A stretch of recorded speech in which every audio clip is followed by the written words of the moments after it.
Good morning, everyone. Thank you, Erin, for turning that off. Good morning, everyone, and welcome to our Distinguished Sales Speaker Series event. My name is Sherry Mercurio, and I am the Executive Director of the Office of Community Relations here at Franklin. It's my honor to help host this series, funded through the generosity of a Franklin alumnus who identified a need for sales education rather than training to create sustainable economic futures across all industries.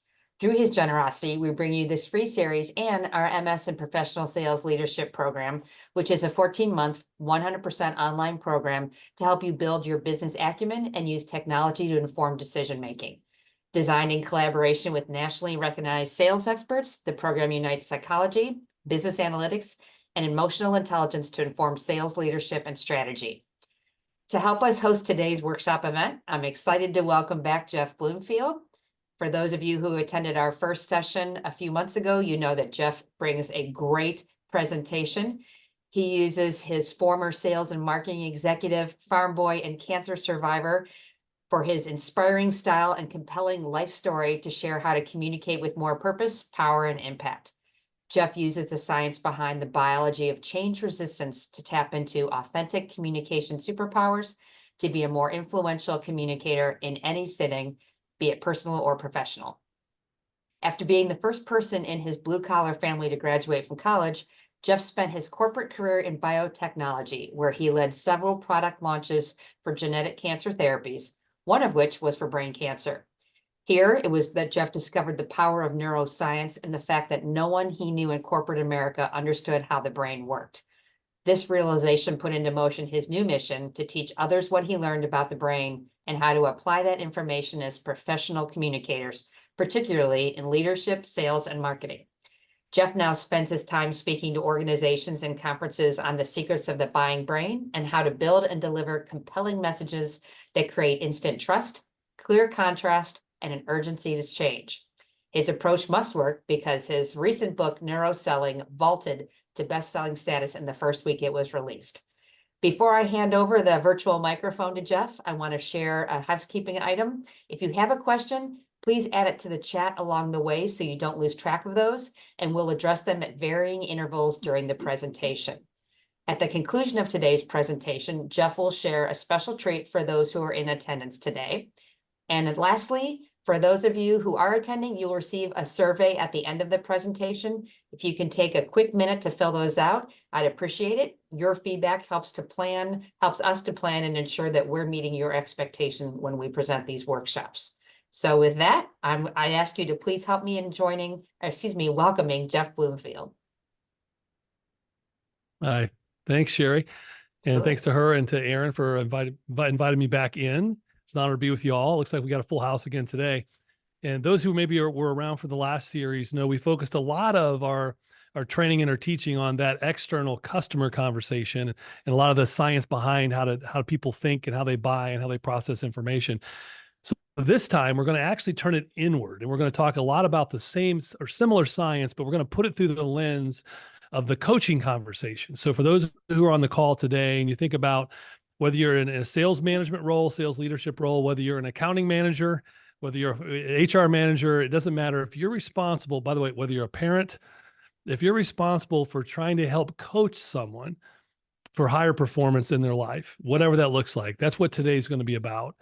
And I think you're going to enjoy this because I think all of us to some degree, whether we have positional power or title over someone or not, we're all designed to be influencers, right? To help use our strengths and gifts to help others accomplish their goals. And that's what we're going to talk a lot about today. So we're going to get into that.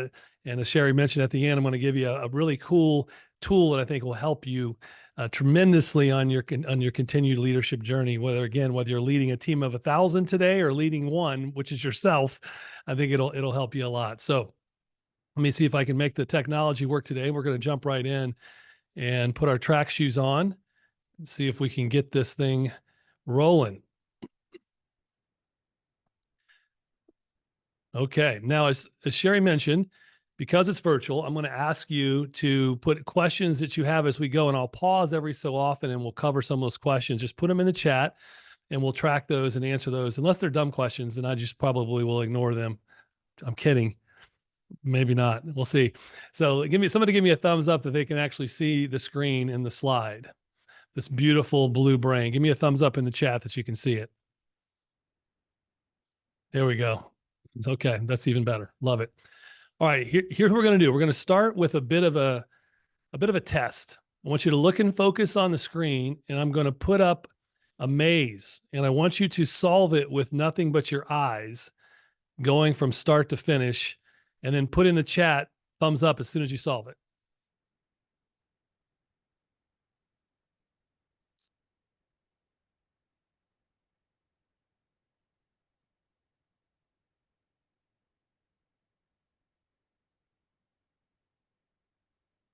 Seeing some thumbs coming in. That's good.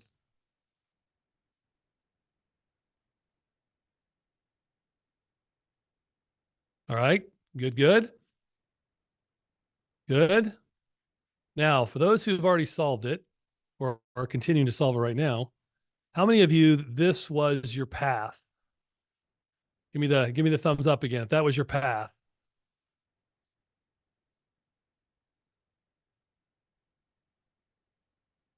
Oh, a lot more thumbs now. Okay, good.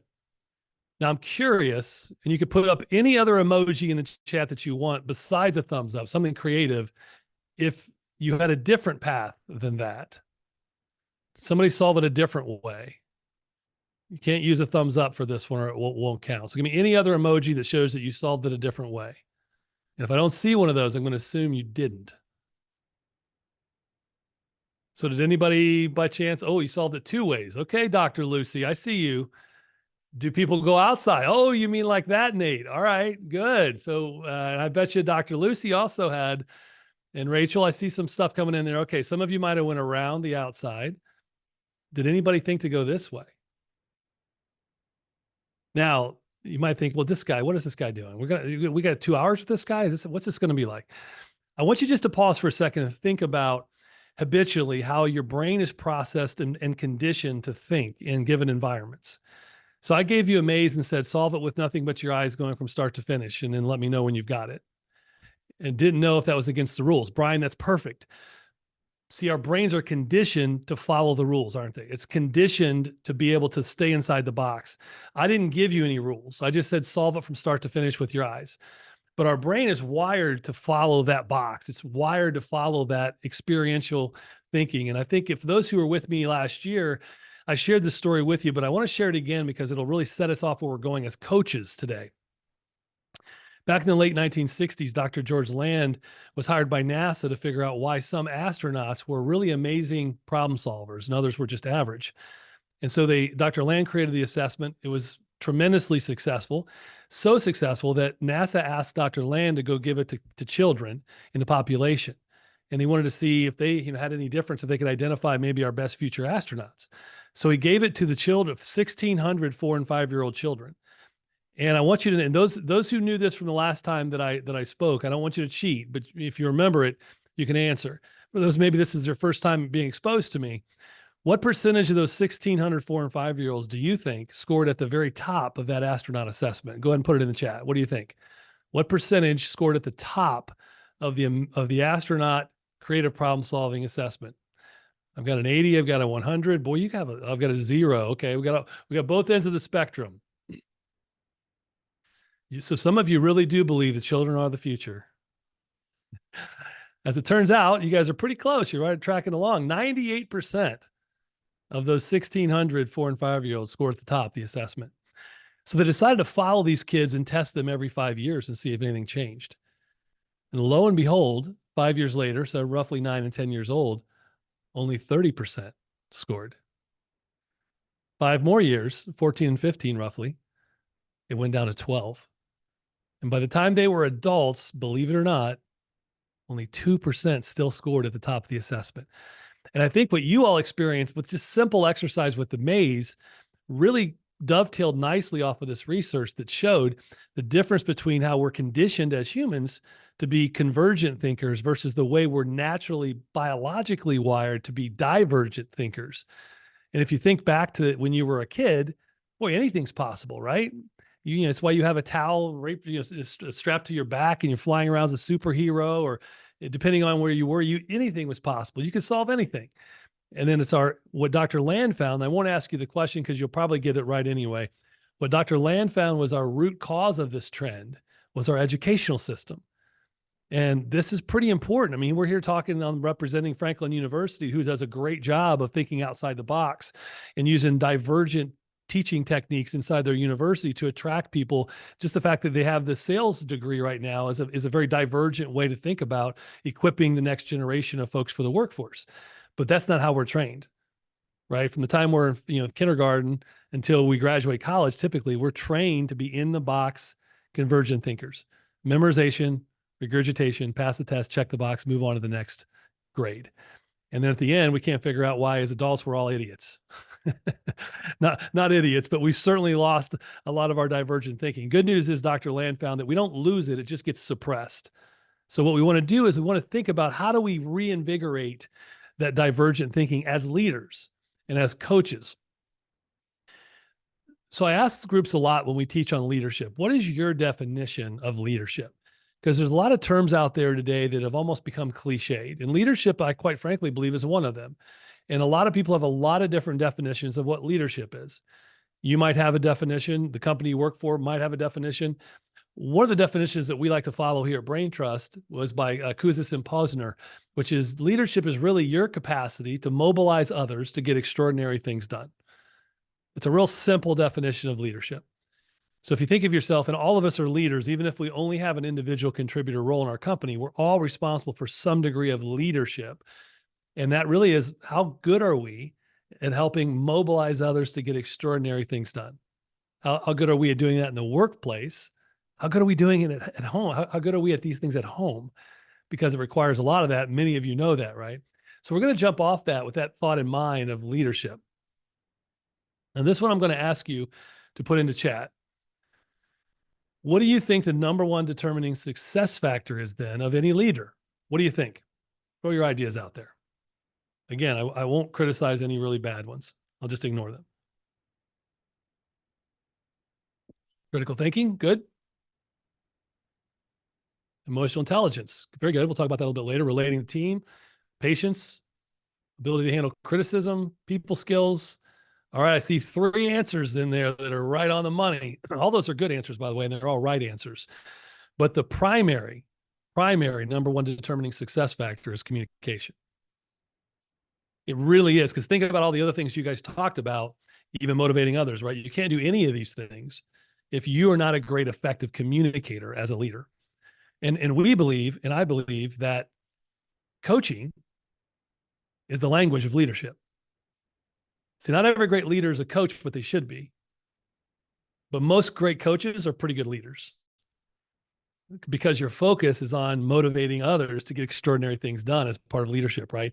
And you do that through effective communication. So the foundation of effective communication, period, full stop, personally and professionally, I won't even ask you the question because you'll know this one, is trust. Now, again, trust has become a little bit cliched as well, hasn't it? Well, what does trust really mean? And we'll talk a little bit about what that means in a second from a neuroscientific standpoint in the brain and how we process things like trust in professional and personal relationships and the impact that has on our ability to be good coaches.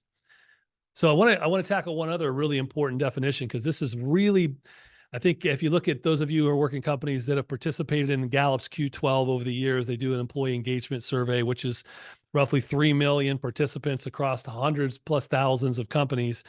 And they look at this trend every year and they see what's employee engagement look like. How are we doing, in our economy with employee engagement? And this is the way we think employee engagement is defined. And I love this definition as well. A positive, fulfilling, work-related state of mind that's characterized by, and here's the key, vigor, dedication, and absorption. Now, you're on this call today because you probably have some degree of pretty high level of employee engagement. Either that or you're so disengaged, you're just looking for some new skills and you didn't really want to do your job today. Just kidding. My guess is you're a pretty locked in person, or you wouldn't even be coming on here trying to look for new skills. Now, think about your company you work at today. Think about the people inside that company. What's the degree of level of vigor? How just gritty and just, excited to be there are they? Dedication. They do the extra thing. They go the extra mile. Absorption, where you just find yourself loving what you do enough that you get lost in your work. That's what employee engagement, true employee engagement looks like. And it's very difficult as a leader to create that culture. It's so hard to create it, and yet it's really easy to lose it. And what we want to make sure we help you guys as coaches do is create that. But let's go ahead and underscore the challenge we're up against. And this is again from Gallup's research, the 2023 State of Global Workforce. We're going to look into the US region. Only 31% of our people described that they were thriving. 52%, basically they define now as that quiet quitting, not engaged. But almost 20% were loud quitting. They're actively disengaged. So that's what we're up against as leaders. And maybe some of you are feeling that right now, and I'll challenge you to take a little bit of introspection on your ownership of that. But then as a leader coach inside your company, what responsibility do you have to help create that workforce? And a couple of key things I thought were relevant was the US region has the highest of all the regions of the percentage of daily stress. Whew. Why is that? We are workaholics in this country. And when you travel around, and I was in Barcelona last week speaking, and there's a different mindset in a lot of the different countries. They have a different mindset. Isn't it that they don't work as hard as us, but they have a pretty decent balance to things that we sometimes lose in the United States. But doggone it, that's what made us great, America, right? Sometimes we just do have that grit and work ethic, but we can take it too far. It's also the second highest region where people say it's a good time to look for a new job. And this one, I also think, as a father of two daughters, one who just graduated college, our region is the highest percentage of female employees who experience high daily stress. What are we doing about that? Like, what can we do as leaders to help stem that tide of what's happening with engagement? So when you look at the state of it, if 70% of our employees roughly are either disengaged or actively disengaged, 50% of those people that left the company reported they left because of their manager. Looking at you out there, managers. So half the people that quit, they're quitting because of their boss. Man, well, why? Because most people have good intention. So why are we struggling to be better managers and leaders? And I won't ask you on the chat to raise your hand if you're a millennial, but just so you know right now, millennials are up to 43 years old. So the range is 28 to 43 for millennials. So the large, vast majority of our workforce is already millennials. And in the next 10 years, imagine what that's going to look like with millennials and Gen Zs. So we have got to figure out a way to make sure we get this right culture-wise. And the last insight I'll give you that brought me pause when I looked at this from Gallup is this was the employee trust in organizational leadership.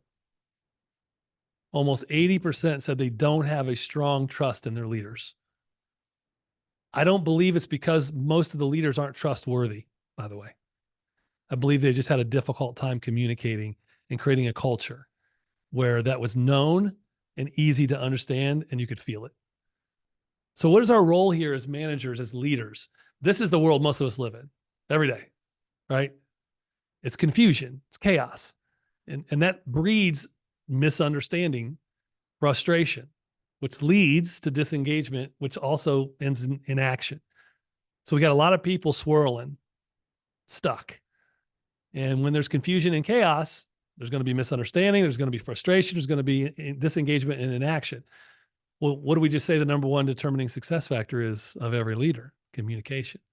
So as we communicate more effectively, we're able to straighten out that line and turn chaos and confusion into clarity. And when you do that, you get the opposite effect.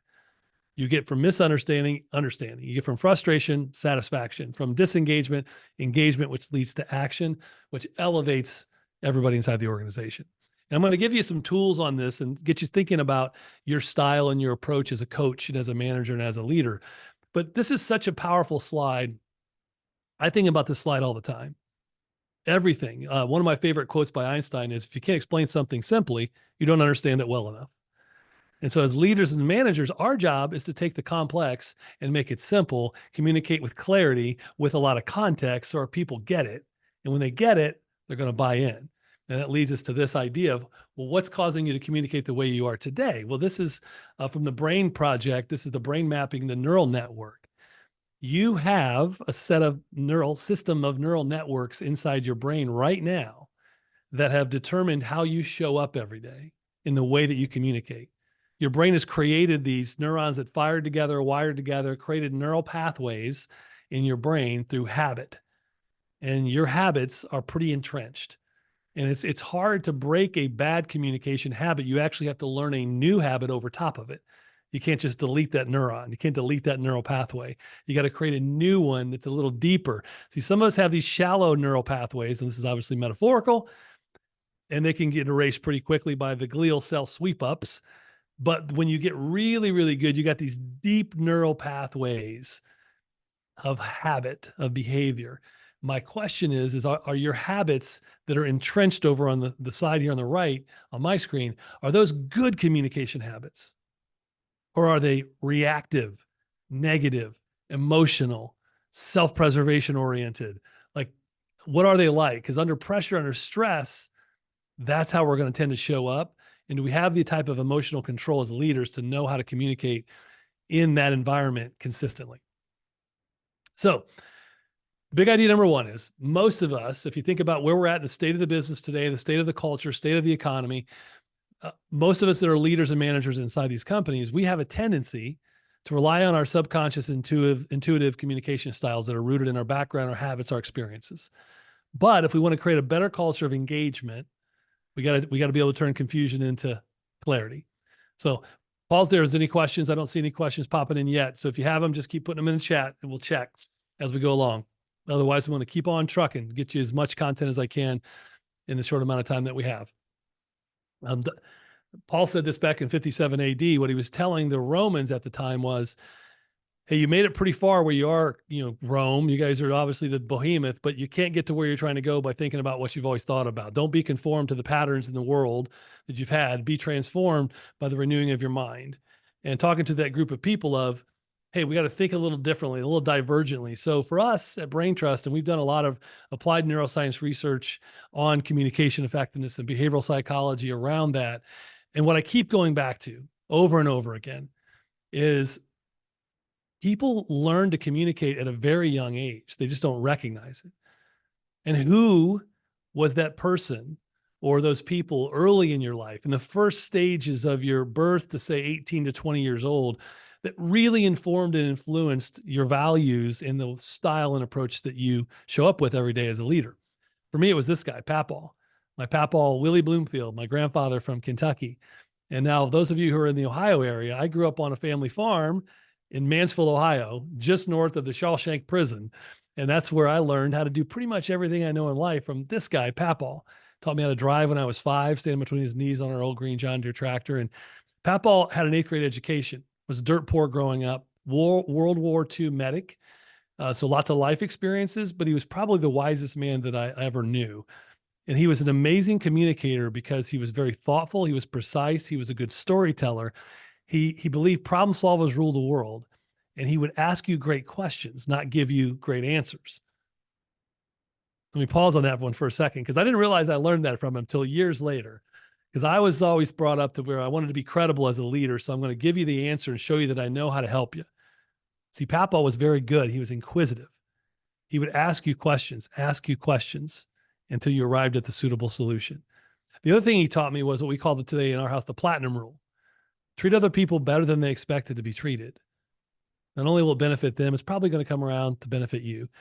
As leaders and coaches, sometimes I think we get so stressed out because of what's coming down on top of us. And you're going to see this a little bit later, that we turn and push that stress down. But if you adopted the platinum rule and you start thinking about other people's perspective as your go-to default first, it changes the way that you frame every conversation. And one of the things he also taught me that's so important was that concept of family and how important family is. And long after your peers and colleagues are gone, your family remains. Maybe treat them accordingly along life's journey, right? So growing up with this mindset of resilience and hard work and problem solving and platinum rule and family, I didn't recognize what I was learning. And it wasn't until February 2nd, 1982, when I got off the school bus to see my Papaw like I did every day, Normally it's just his Chevy Silverado at the end of the 50-yard long driveway to our farm. As I headed down that driveway that day, an ambulance followed me down. They took my papaw out on the gurney, and I never get to see him again. See, I didn't know he had stage 4 lung cancer. He never told me. But that day would be an incredible springboard for the rest of my life.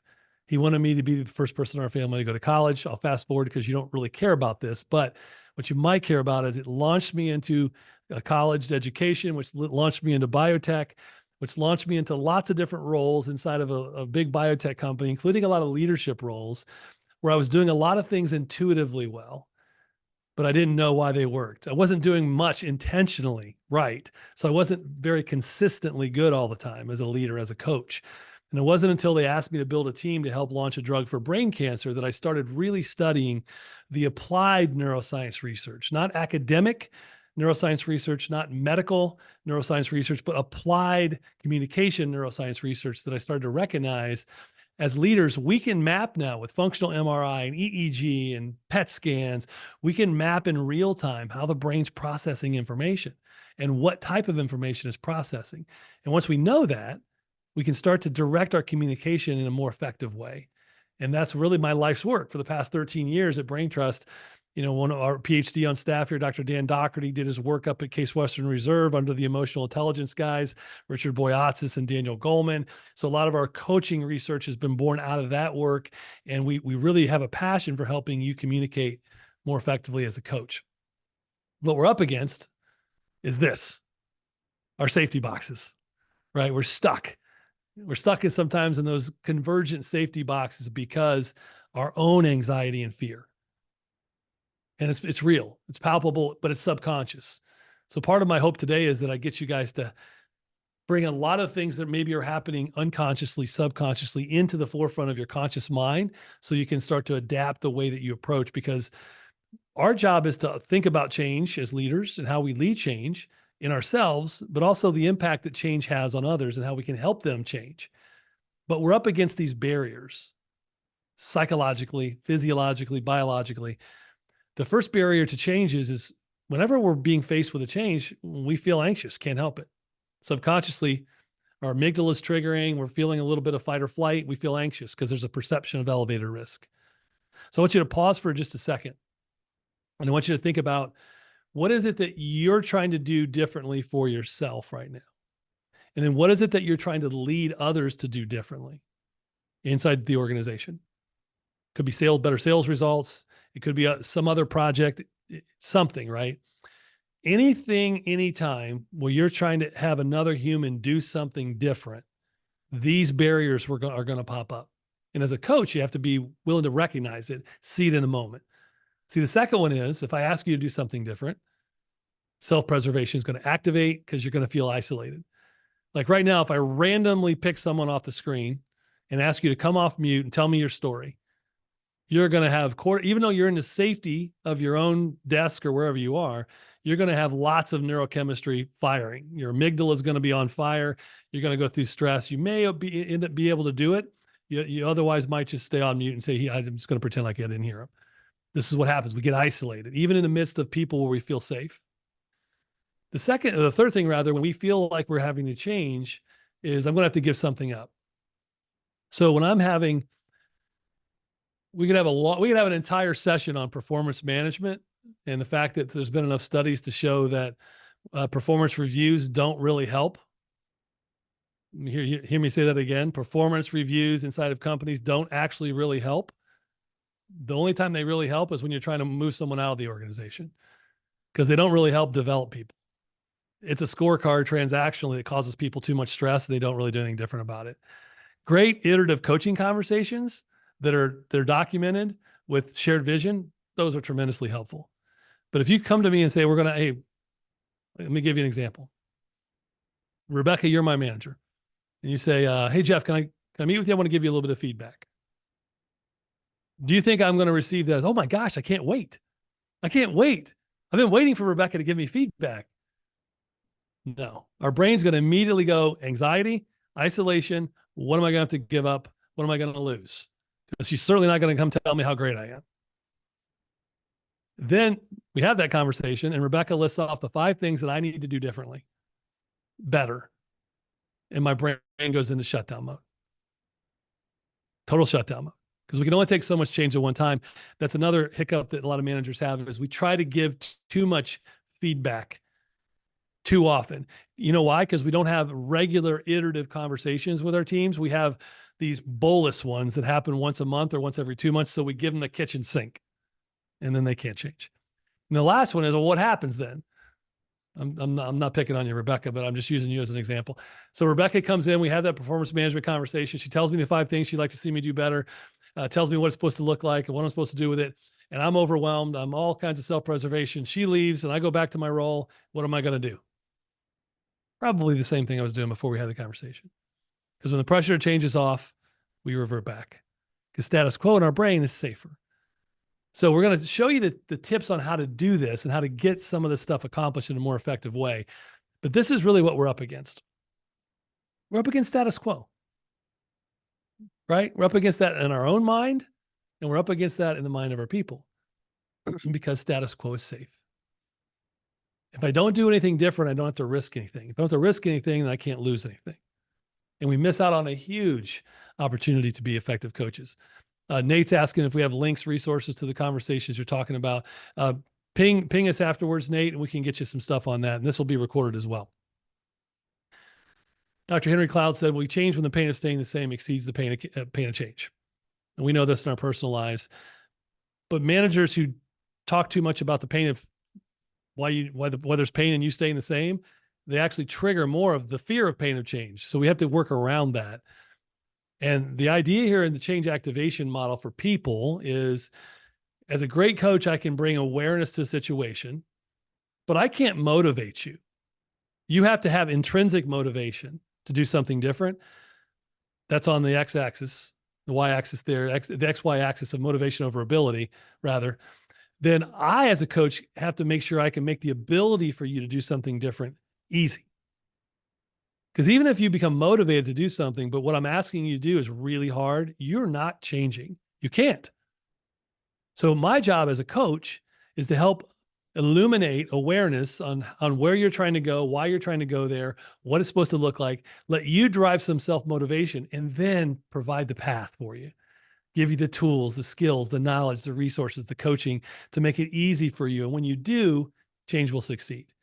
Great coaches know how to do this. Most of you on the call probably know how to do this. The question is, are you doing it intuitively or intentionally? Because if you're doing it intuitively and not intentionally, then you won't be doing it consistently.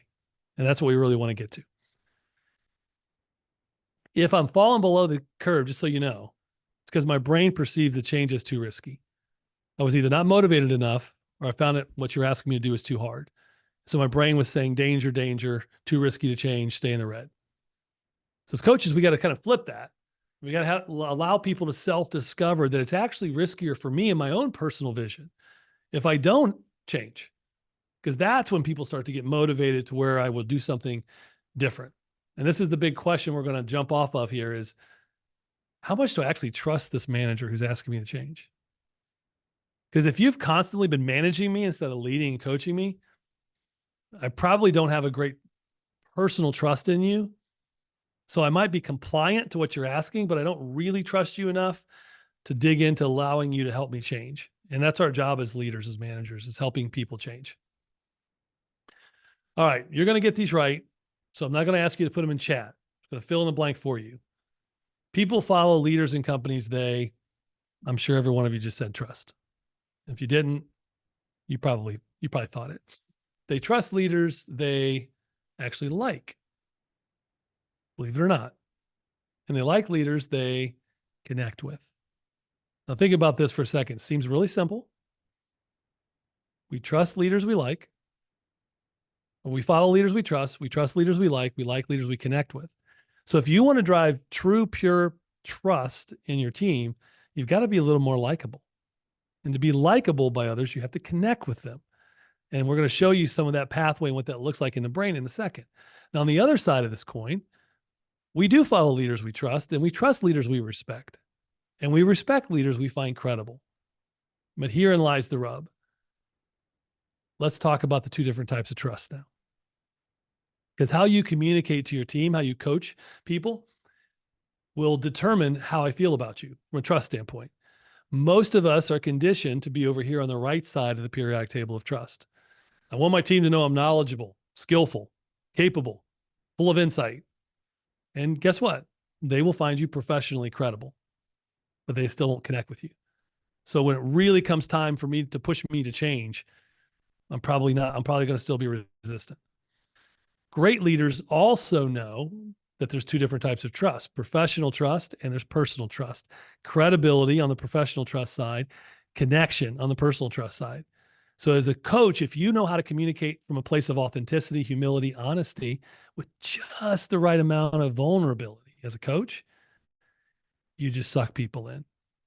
They believe in you, they believe you, and then they're looking for how you can help them from a professional credibility standpoint. It takes this whole periodic table to be a great communicator as a coach. Most of us are trained intuitively to lead with credibility. Because at least if we show up and we sound like we know what we're talking about, and we sound smart, people will trust us. They're only going to trust you so far. Then they're going to lose a little bit of trust in you. So what we're going to do is we're going to end with this. I want to give you the part we're going to end with so you can see where we're going to go. Because trust leads to buy-in. Buy-in leads to commitment. Commitment increases performance, which ultimately leads to better results. Well, what's it take to do that? The power of shared vision. And when we coach organizations around the globe on this concept, we find no matter what's a Fortune 50 company or a mid-market company, they are missing elements of the shared vision. So the shared vision has three key components. There's organizational vision, there's the leader coach vision, and there's the employee vision. And by organizational vision, I don't mean what's your vision statement, because typically your vision statement as a company is external facing. Here's where we're going. Here's who we serve. Here's what we're trying to accomplish. It's almost always external vision. What I mean by this is, what is your people development vision? And can you state it simply, concisely, and inspirationally? Most companies don't even have that. Therefore, it's hard to attract people to come to your organization. And if they come, they don't really know what the vision is for them to be developed. So organizational vision. Then you as a leader coach, what's your leader coach vision? What's your story? Why would I ever follow you? And then do you know how to go get the vision, personal vision of your people? Now, what's the centerpiece of this, of shared vision, is it's built upon shared values. It's communicated through shared stories. Designed, this is the key, designed to help create shared standards. See, the shared standards is where the accountability is. But just like we know with children, it's much better to help them self-discover and feel like they're participating in their rules than giving them their rules. When you give people a list of rules, they want to resist it naturally. But when you created shared standards that align to everybody's vision, and you can see this thing's going to rotate because all three of those go in all three of the pieces. Make sense? Because this is important, okay? This is one of those cases where we're missing elements. And I promise you, I don't care what company you're working for, you're missing an element in here. I don't know which one. You might be missing all of them. We're going to focus at the end on your leader coach vision and how you can use that to drive a little bit more trust inside your organization with your people. The way we're going to do that is give you a little bit more highlights on some of the biology, physiology, and psychology of communication. We're going to focus primarily today in on some of the biology and physiology and talk about the implications that has on our communication. All right, let me make sure I'm staying on track here. So as coaches and leaders, the idea of leading change and what's the leading change brain, what's that look like? It's very similar to, in a lot of ways, the buying brain in the customer conversation. Dr. Tony Jack, he's up at Case Western as well, and he worked with Dr. Dan on our team. His work on with Richard Boyatzis on the idea of the emotional empathic network versus the analytical network was very, very powerful, almost groundbreaking in a lot of ways, showing that the two networks of the brain are a better way to look at how the brain processes information to build trust, to create an urgency to change, to be willing to change. And just to give you the short version of it, the analytical network, your neocortex, is where you process a lot of facts and figures, where you do evaluation, comparison, analysis, validation, justification. Then inside the lower part of the brain, you've got both the limbic system and the root brain, which those two comprise the emotional empathic network. That's where your social, emotional, internal visualization, relational, empathy, trust, things like that. Here's the key, though, from leaders. There's the last bullet there on the bottom of the emotional empathic network. See, down there, you're actually open to new ideas. You're not open to new ideas in the analytical network. So for people who are following you, I need to know that they have to activate decision making in their emotional empathic network. Then they'll validate it in their analytical network. But most of the leaders and coaches that we see, from coaching leaders on stage to coaching them in individual situational coaching conversations, we lead with information in the analytical network. And that naturally causes an elevated stress level, triggers the amygdala many times in the empathic network, which drives a little stress. We didn't even know we were doing it, because that's just kind of the order of the biology. So as coaches, we have to think about the big idea here is, how do we go inside out in our communication? How do we connect at a deeper level, triggering the right emotions so that we can present information that's more receptive to our people so they're willing to change? That's really the idea. The order matters. It helps you build trust faster. It helps you create context with clarity, commitment to action, all of those things. And I'll show you how we'll do that a little bit later on too. All right, let's get into some of the physiology now. This is one of the more powerful areas of study that I find the most fascinating. The way that our bodies are worked, and our bodies work, as you all know this from a physiological standpoint, we have a lot of neurochemistry, a lot of neurohormones coursing through our veins at any given time. And they're triggered and they go up and down in amount based on our surroundings, based on information, based on environment. And if you think about how the brain works, this is going to be really important for you to understand as a coach, because you have ability to create the right or wrong neurochemistry in those around you. So there's 86, roughly 86, maybe a billion. I'm sorry, 86 to 100 billion neurons, depending on whose research you look at, in the human brain. Now, Sherry told me that you guys are smarter than the average group, so I'm going to put you guys closer to the 100 billion neuron mark. They're firing and wiring all day long, right? Your neurons firing and wiring, firing and wiring. And as you're processing, you've got all kinds of neurochemistry happening. Now, we're going to cover a couple of them that I think are really pertinent to coaches. On the top, you'll notice oxytocin and dopamine. See, oxytocin is instrumental in how the brain perceives care, connection, empathy, and trust. So if I perceive that from you in our relationship and our engagement, even a small, short, superficial engagement, my subconscious is still processing that. If I perceive care, connection, empathy, and trust, my oxytocin levels will be high. That's important, obviously. Dopamine is that satisfaction, pleasure, motivation. It's your reward chemical. So if I'm communicating with you and you feel like you're tracking, you feel like you're getting some of the answers, you feel like you're participating in the conversation, you feel like we're talking about something that you know something about, your brain will release more dopamine, another very positive neurotransmitter as a coach. Now on the bottom, you'll see adrenaline and cortisol. You know, I'm sure you've heard of them. Adrenaline's going to spike. It's that alertness, arousal, it's reaction time. It's when your amygdala fires in the emotional network, that fight or flight kicks in, and then the cortisol follows. And then cortisol will tend to flood your system. Cortisol's the stress chemical, as they say. It's helpful because it allows us to focus our attention. But with the wrong information in the wrong amount from the wrong person, cortisol can flood my system. And it will reduce my oxytocin and dopamine, and it will reduce my willingness to trust. So you think about these two things. What I want to do is give you an example. I want to show you two different commercials, and I want you to determine which of these neurotransmitters do you think they were going after when they created each of these two commercials. Let's take a look at the first one.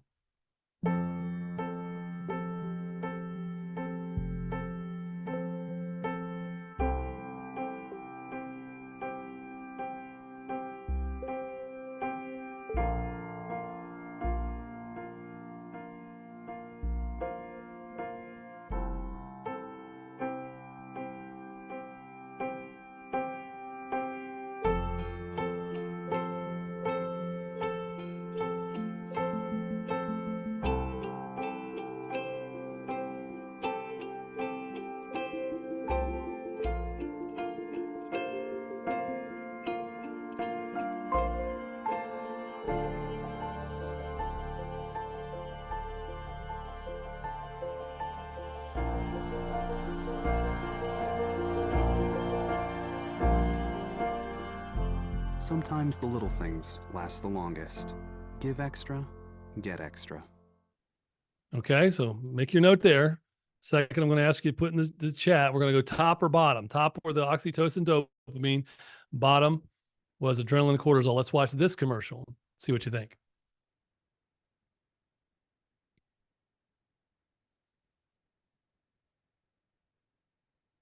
911, what's your emergency? Hi, I've been in a car accident. My car slipped. There's water getting in the car and I can't get out.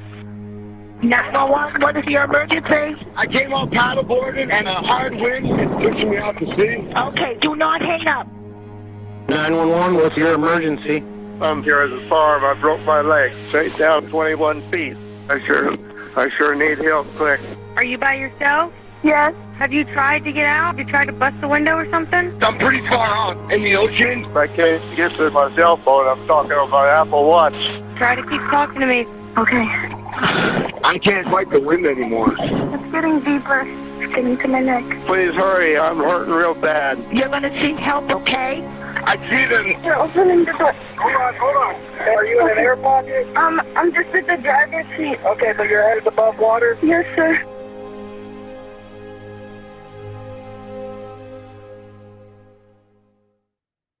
Okay, I see people throwing their answers in. Now's your chance. First commercial, extra chewing gum, top or bottom. Second one, Apple Watch, top or bottom. You can go, okay, good. They're flying in now. Now, here's the irony of this. Those of you who are getting this right, which is pretty much everyone, you're getting a squirt of dopamine because you got the right answer. Your brain is actually producing dopamine. And that's exactly right. And why do we teach this concept? This is so important. And we're going to pause here in a second after a couple of slides because I want to really make sure that this part gets cemented in and let anyone come off mute and even ask a question at this point in a second. So stay with me for a second. I'm going to give you a couple more slides and I want you to start thinking about, to this point, what you picked up on, because this is going to be such an important point in the next 2 to 3 slides. This is what's known as the compliance stress cycle, or like I like to call it, the cortisol cycle. When you're having a moment, whether it's happening to you or happening through you, there's a triggered stress event. I'm sure you can't imagine that. I'm sure it's never happened. What happens then, something physiological, lights your brain on fire. I love this image because it activates your sympathetic nervous system. Can't help it. You can't avoid it. But then something else happens. 3 major things happen to your body. Your epinephrine, norepinephrine, corticosteroids are activated. Second, elevated heart rate, elevated respiratory blood pressure. And then you can see my little Terminator person there in that box. Your brain then perceives the threat, which causes cortisol to spike through your system. Now you're officially in shutdown self-preservation mode at this point. But then what happens then? And I want you to really get this because this is so important. We've studied this now. We know this. You actually lower your immune system. You become less open, flexible, and creative. Can't help it. Your brain actually loses its capacity to learn something new. Your anxiety, nervousness elevates even to the point of depression in some folks. And you filter almost every action and communication around you at that point, in that moment, as threatening or negative. And then what happens is it's a cycle. And so that adds additional stress to your system, which starts the process all over again. Now, this happens again to you, and then it turns and it happens through you. So when you're feeling stressed for any reason, regardless of why you're feeling stressed, it may not be an individual person who made you feel stressed. It could be situation, could be just the stress of your calendar, could be the emails you're overwhelmed, you're just feeling a sense of stress. You're feeling everything on this chart, on this page. Then the challenge is when you communicate coming out of this frame of mind, if you will, you will then activate the same thing in others. The mirror neurons in the brain, and we're going to get to this in a second, the emotional contagion is real. It's palpable. And you cannot help it. Meaning you can't help it, by the way, but meaning that you're just going to react and do it because that's the state of mind literally that you're in. None of us are immune to this. So I'm going to show you the other side of this. And then we're going to have a kind of a summary slide of this piece of it. And then we're going to have a pause. We're going to talk about it as a group because this is going to be so important. Now, there's a difference between these things that are going to lead to the opposite side of this. So pity is I feel sorry for you. But that's very much an arrogant, self-serving point of view, right? If you pity someone, that's very much self-focused. Sympathy is a little better. That means I feel for you. Empathy is I'm feeling with you. Now we're starting to transfer over into others' perspective. But then what we want to be is compassion. Compassion says, I'm actually here to help you. So compassion, we define compassion as empathy in action.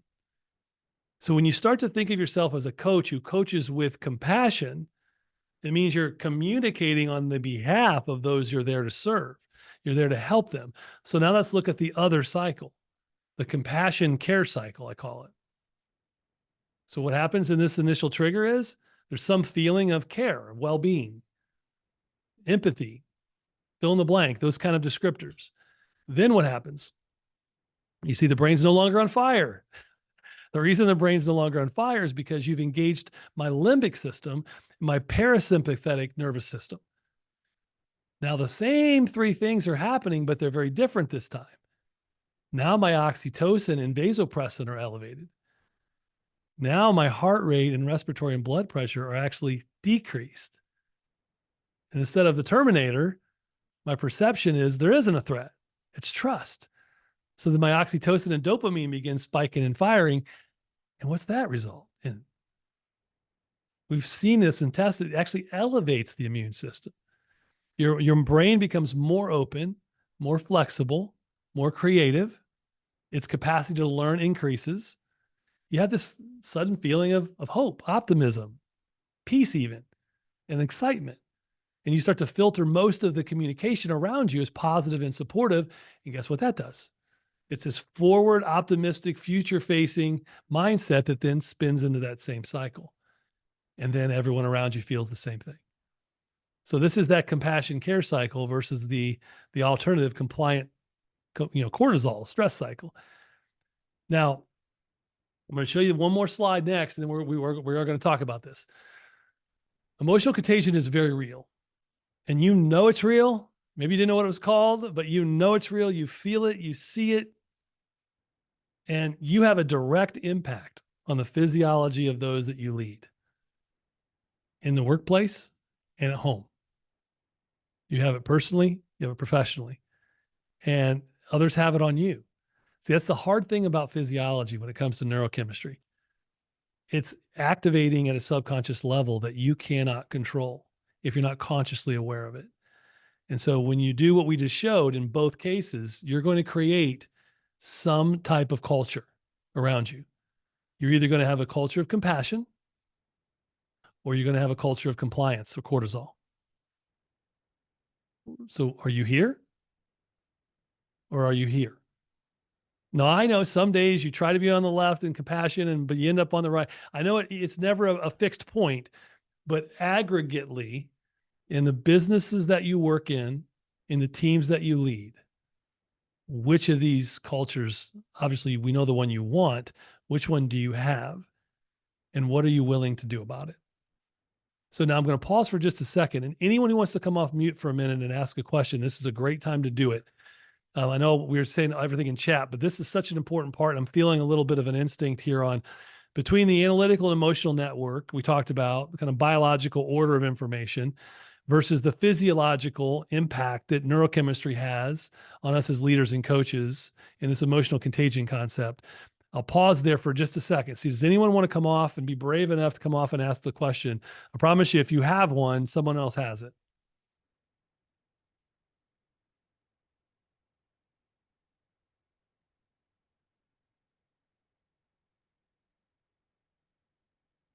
It doesn't have to be a question. It could be a comment. It could be a thought. Heck, it could be a Hi, dad this is- joke. I don't care. Mia's got a question, Jeff. Okay. Hi. So I see this culture of compassion and this culture of compliance. Has there been exploration for sort of a middle ground?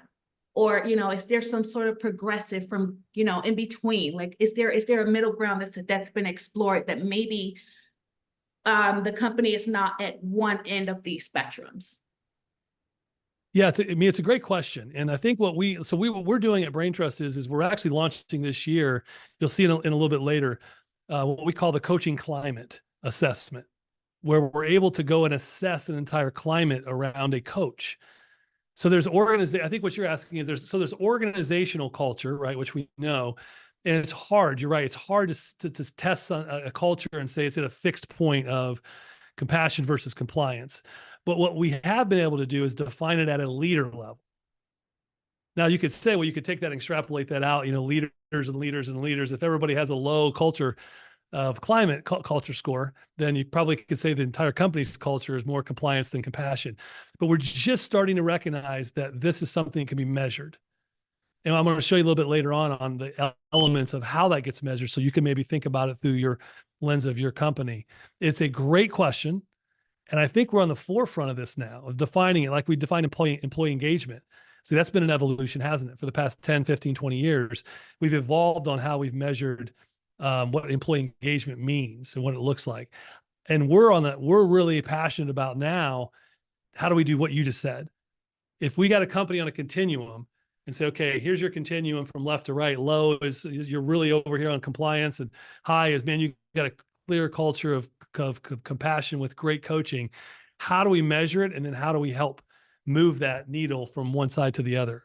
So it's a long-winded answer saying it's difficult organizationally to measure it today, but we can measure it at the leader level within their team. Alyssa? Is that Elisa? I see on the thing, Thank you.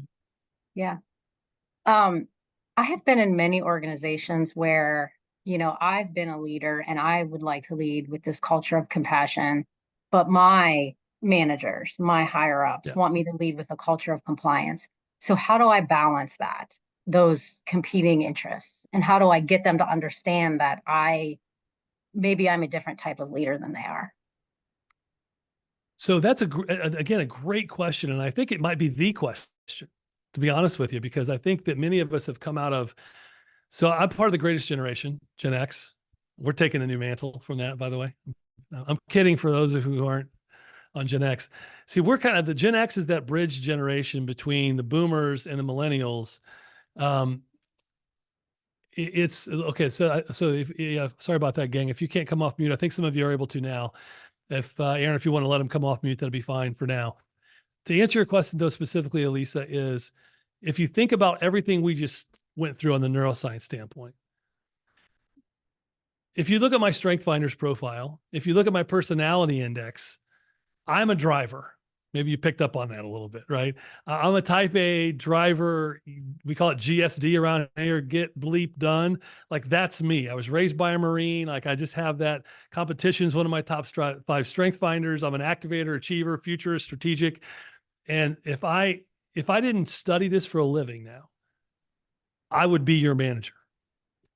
Now you would like me because I tell dad jokes and I'm kind of funny and I try to use that as deflection mechanisms. We'd have a relationship, but you would feel stressed by me a lot because I'd be driving for results. And if I hadn't known and done this research over the past decade plus, we're going to get into emotional intelligence in a second. I wouldn't have the self-awareness to recognize when I'm doing it. More importantly, why it's not the right way to do it.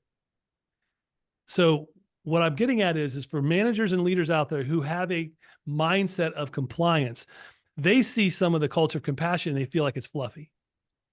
And they go, okay, well, that's just kumbaya. This is a big group hug. This is not who we are. We're get results type of company. Results is the answer, right? That's the scoreboard. The way to get results now, it cannot be refuted any longer. 30, 40, 50 years of empirical evidence of how to lead an organization in order to get the results through people is this way. The neuroscience backs it up, the psychology backs it up, and now the results back it up.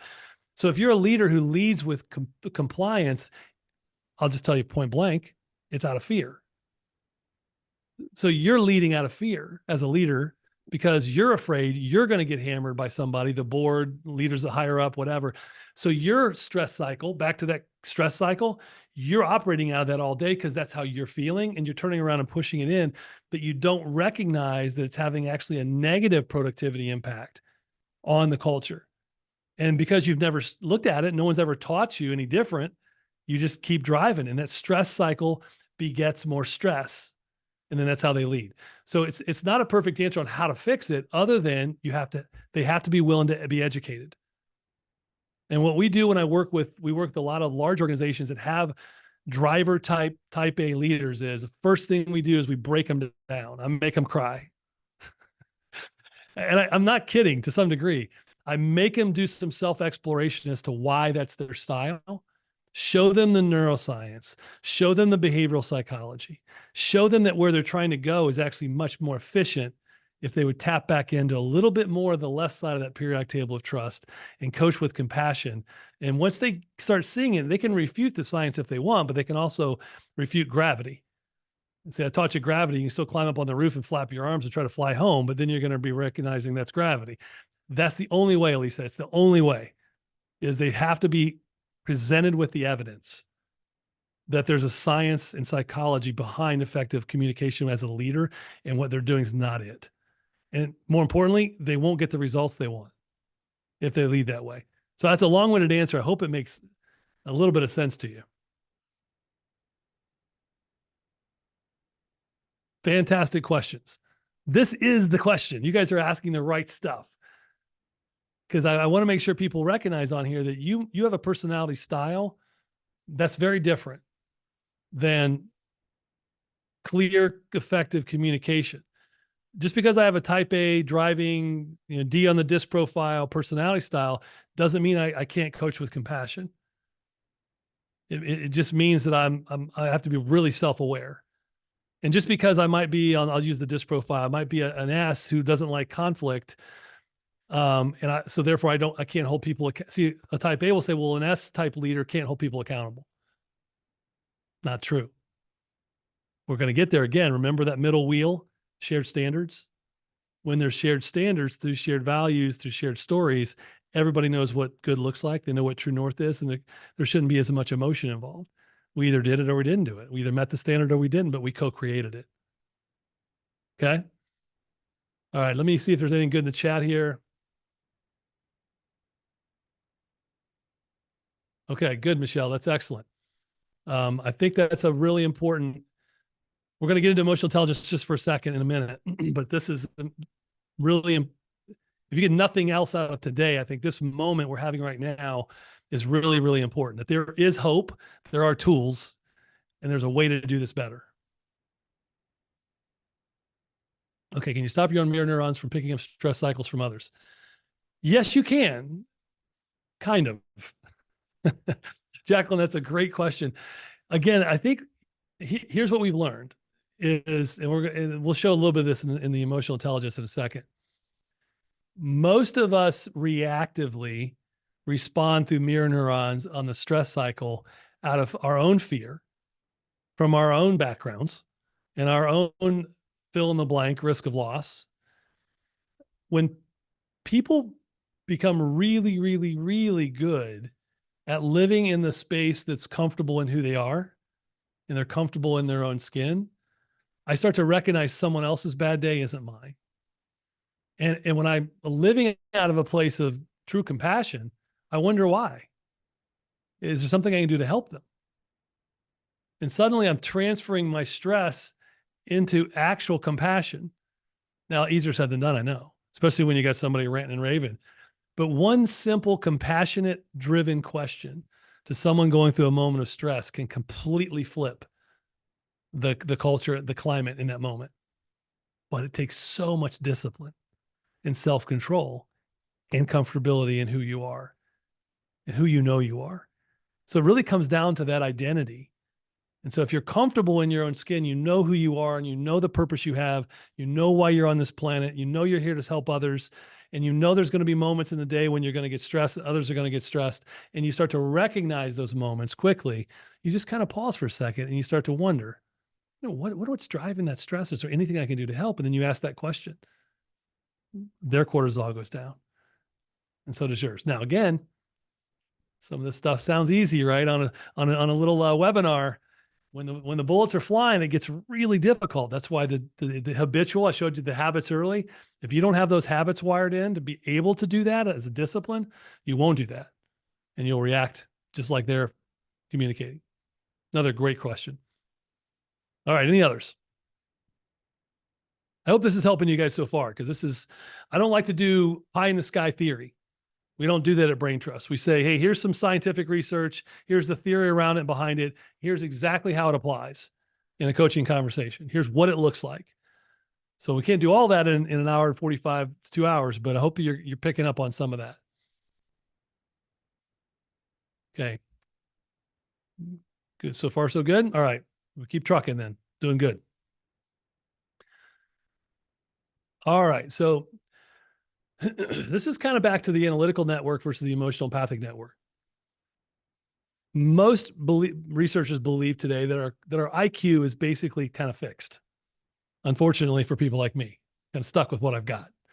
So what I can do though is I can actually develop my emotional intelligence. See, cognitive intelligence will get you typically in the room. And you guys know this as well, right? But emotional intelligence is what's going to keep people at the table. It's what's going to get people further in their organizations. So we want to really hone in on what does that look like, emotional intelligence, and how does it affect us? Because this is a perfect segue from where we just left. If I ask the group, how many of you have done some emotional intelligence work on this call? Many of you probably would say you have. And so we're not going to go into the depth of emotional intelligence, but I am going to give you the domains. We find this to be an instrumental. When you think about a true leadership development program inside an organization, there's some foundational elements to it. Emotional intelligence is key. We believe strengths is a key. We believe the ability to communicate by asking amazing questions and being a great listener is key. We believe that your adaptability and coaching styles is a key. And we believe psychological safety is a key. We believe those are 5 pillars of an amazing culture when it comes to a leadership development program. And I'll show you some of that at the end so you can take notes on that and compare it to what you're doing inside your organization. But as far as EI goes, I'm going to hit the high notes. First one is the hardest for most people, myself included, is self-awareness. How do emotions affect your performance? And just like the question, Jacqueline asked about, can you stop your mirror neurons from picking up stress from others? You can't if you don't have self-awareness. Self-awareness, again, starts with self, right? So it's that introspective. Do I have awareness as to what I'm feeling, how I'm feeling it in this moment, and why I'm feeling it? Because if I don't, I'm already sunk. Now, we do emotional competencies inventories for clients. And I always love when I see someone has really the self-rater. So you do the self-rater, then you do all the others who rate them. When someone really rates themselves off the charts in self-awareness, but then their others ratings are low, I get a kick out of that. Like it kind of reinforces why your self-awareness is not nearly as high as you think it is, because you rated yourself a 10 and nobody else rated you more than a 3. Now you know where to start working on things is self-awareness. Then it's self-management. By the way, these are developable skills. Unlike cognitive intelligence, this is developable through, awareness, through frequency, through repetition. You can become more self-aware. My wife is still waiting for this for me. I'm working diligently, 25 years in this summer, but you get the idea. Then once I'm aware, am I able to manage my emotions? That self-management piece. This is where people tend to lose a little bit of control. Thank you, Dr. Lucy. This is where people tend to lose a little bit of control. I might have some self-awareness, but if I just shortchange it and I reactively communicate and I pop off, that's lack of self-management. So that's the next skill. So I'm aware of how I feel and why, and I'm able to control it. I can manage it. Then, am I recognizing the social awareness? Do I get what's happening and how others around me are feeling? Am I in tune to that? That's so important. So the left side here you see is about introspection. Now the right side is about external inspection of those around me, social awareness, followed by relationship management then. So it's one thing to be aware of others around me, but then am I good at actually managing those relationships for effectiveness and performance based on how I communicate? So as you can see, the left side is self-awareness, self-inspection, self-management, and then others awareness, relationship management. Again, this is not our stuff. This is emotional intelligence work started decades ago. Again, Goleman was really the pioneer, Daniel Goleman, in emotional intelligence. And Richard Boyatzis at Case Western, who is Dr. Dan's chair on his dissertation on our team, he wrote a book called Primal Leadership, which is great. It shows leadership styles. And then a lot of this stuff kind of works really well into emotional intelligence. Critical. Now, well, let me pause here for a second. Excuse me, apologies. Any questions here before we move on? Because most of you know this. Questions, we good? Okay. All right. I've been mentioning a little bit about that and the great question around how do we measure these cultures. And I started to give you a little bit of a precursor to what does a great leadership development program inside a company look like that's built upon shared vision. You'll see inside the wheel, we already talked about the shared vision concept, and we're going to talk a little bit about a coaching framework around in a second. But then the pillars are emotional intelligence competencies, being able to ask great questions the right way as a coach, being a really good listener actively, meaning not just understanding, meaning and understanding, coaching styles, adaptability, and psychological safety, inclusivity. I want to comment on a couple of these really quickly. So I'll be vulnerable and transparent. When this whole concept of psych safety came out, I was one of those people. Like, this is crazy. This is fluffy.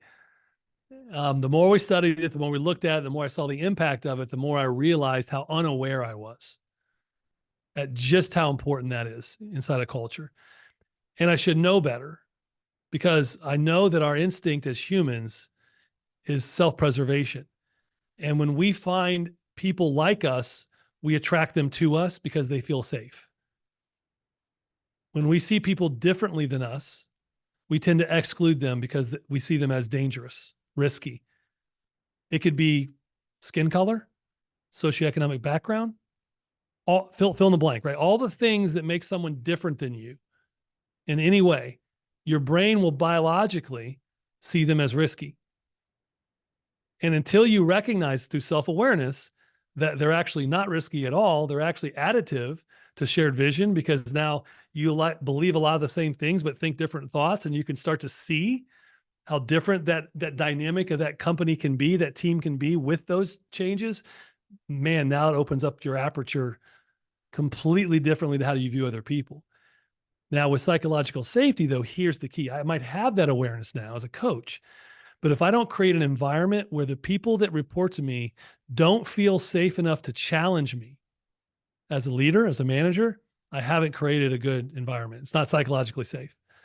And of all the things on this screen that you see that we get asked questions about a lot, that's the number one. It's the number one because it's managers, back to Elisa's point earlier, it's managers who are leading through compliance, almost dictatorially, that create an environment where nobody feels like they can speak up without getting their head lopped off. People don't feel heard. They don't feel like they can participate. We hear that so much. And many times it's because the manager, the leader is under so much stress that no one's actually come alongside them and help them recognize the stuff that we've been talking about today to teach them the tools they need to create that environment. Now, just pause in here for a second because you can take a snapshot of this because this is money. If you can build a culture around these 5 pillars and that center shared vision, I promise you, you're going to have a high-performing organization with low turnover and high engagement. If you don't have these things, what do you got? You got a really, really, really bad coaching climate. And that bad coaching climate is going to impact your results as an organization. Period. No question about it. So what do we want? We want the sunshiny day coaching climate, right? We want to make sure that we're creating that environment. And so today in our limited time, I wanted to teach you some of the concepts, but then what I want to do is we want to work into a place where we can give you some tools, get you thinking a little bit differently about how you really approach that center vision, the shared vision piece of it. So where it ultimately ends, though, is I want you to take this in mind. Then we're going to have a quick conversation, and I'm going to give you some tools. Shared vision is foundational. Just like on a house, if you don't have a good foundation, the rest of it's going to fall down. Think for a second, before I show you the situational conversation framework, I want you to just think for a second on this foundational piece. If you right now were to think about what is your organization's people development vision statement, do you have one that pops right to mind? At Acme Anvil Company, we believe bang this about how we lead, develop people. Here's our people development vision. And it's just as pronounced and recognizable as your external vision. If you don't have it, you should probably get it. That's key. In a little bit, I'm going to give you a tool for your own personal leader coach vision statement. But the question that we ask over and over again that's usually met with, well, I really don't know how to do that, or haven't done that, or I'd misinterpreted what that means is, do you have a way, or have you done the work to go get every single person who reports to you their personal vision, employee vision? And I don't mean that, oh yeah, they've got 4 kids and they live over on this side of town and they used to play basketball in college. I don't mean that. I mean their true personal vision for their life. Where are they trying to go? Why are they trying to go there? Why does it matter to them? What are their dreams? What do they hope for? What inspires them? What are their values? Where do those values come from? Who informed those values? And how do those values show up every day that they hope they show up every day when they're in the good spot at work? So if you don't know those things about the people you lead, how will you really, truly lead them to a place of shared vision? Because see, here's what happens, the magic. If everybody knows where the company's going, and we're all aligned on the org vision, and we know and understand the people development vision, we're holding each other accountable to that. You know my vision as a leader and a coach, and I know your vision as someone on my team. And we've created shared values through shared stories, which sets shared standards. Every conversation becomes a lot easier because we're rowing in the same direction. See, I know that you're using this company as a vehicle to accomplish your personal vision. And as long as you're doing the things that match our organizational vision and they're aligned to our shared standards, I want you to succeed by using this company as a vehicle to accomplish your personal vision. The challenge managers make is we make people feel like employees. Let me say that again. The challenge is we make people feel like employees. When the true nature of an inspirational leader is to help someone feel like they're co-creators in producing purpose through an organization. It just happens to both align to their personal vision and values as well as the organization's.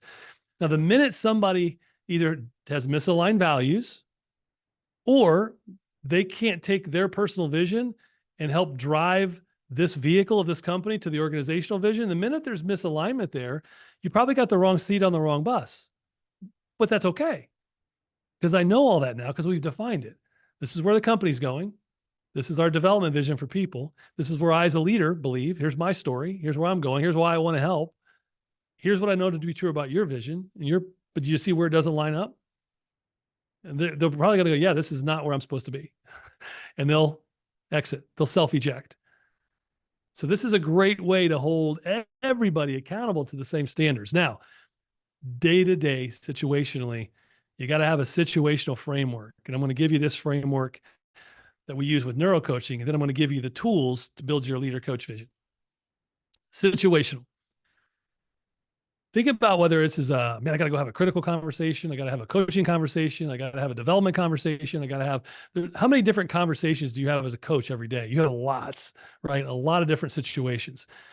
They're usually either rear view mirror, meaning we're looking in a rear view mirror to talk about something that happened, or they're windshield, meaning we're talking about something that needs to happen. Do you define that first? because if you do, it makes a lot of the conversations so much easier. So that's why the first step in the situational framework is, what's the purpose of this conversation? Now, sometimes you want to state it overtly because it's a real, more of a formal coaching conversation, but other times you just want to know subconsciously. All right, I'm about to go have a conversation with Jenny. We're going to talk about a keynote that I got to do next week in Arizona. So the purpose is, and in my mind, I know the purpose is I need to understand the logistics and blah, blah, blah, blah, blah. But wait a minute, did I stop and think for a second about Jenny's perspective? That's the second one. Or did I just come to her with my perspective? Because I need. Oh, I forgot that she's completely overloaded right now, handling a situation with a client, leading it, and I hadn't even, see, if I don't stop and think about the other person's perspective, I'll just bring my agenda to the table. So step one is, what was the purpose? Did I think about the other person's perspective? What was the plan or path that was created? So if it's a windshield conversation, we're going to create a plan and then identify the path that we want to be on. If it's a rear view conversation, we're reviewing the plan and talking about whether we were on or off the path every time. Then, how did we decide to measure progress? So again, if it's, let's say it's a rear view conversation. If it's a rear view conversation, we already agreed on how we're going to measure progress. So now we're just talking about it because we set those standards. Did we identify the right problems ahead of time? Did we remove them? Did I help you as a coach move them? Or are there new problems that have kind of come up that we didn't anticipate? And then are we rewarding, not only measuring performance, but are we rewarding it and celebrating it accordingly? Now, this seems like a macro model, but it's not. It's very micro. And when you get really good at it intuitively, boy, you can get some really good productivity going as a coach. So it's foundational shared vision, situational. What's the purpose of the meeting? What's the purpose of the call? What's the purpose of this conversation? So think about the other person's perspective. Is it rear view? Is it windshield? Creating a plan, discussing what was already created. How are we doing on progress? How do we measure progress? How do we agree to measure progress? What problems are we still having? What problems did we anticipate? What can I help with? Or are we in a moment of celebration? You get the idea, right? Simple, but not easy. Most great things in life are simple, not always easy. Okay, so that's your situational framework. So now, that's the big idea before we give you your tools is we want the culture of compassion. We want a coaching climate that's built on shared vision. We want to implement a predictable situational coaching framework. We don't want there to be secrets. There's no secrets. Just know when we're having a conversation, we're using this kind of language that's going to increase engagement, productivity, and at the end of the day, results, right? Performance. All right.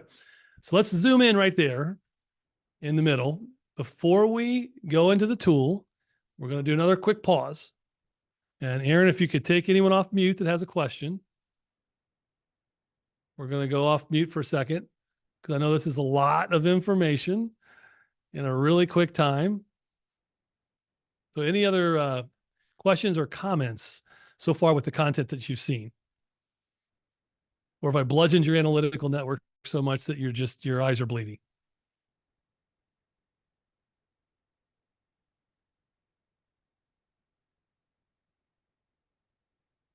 Is everyone still on?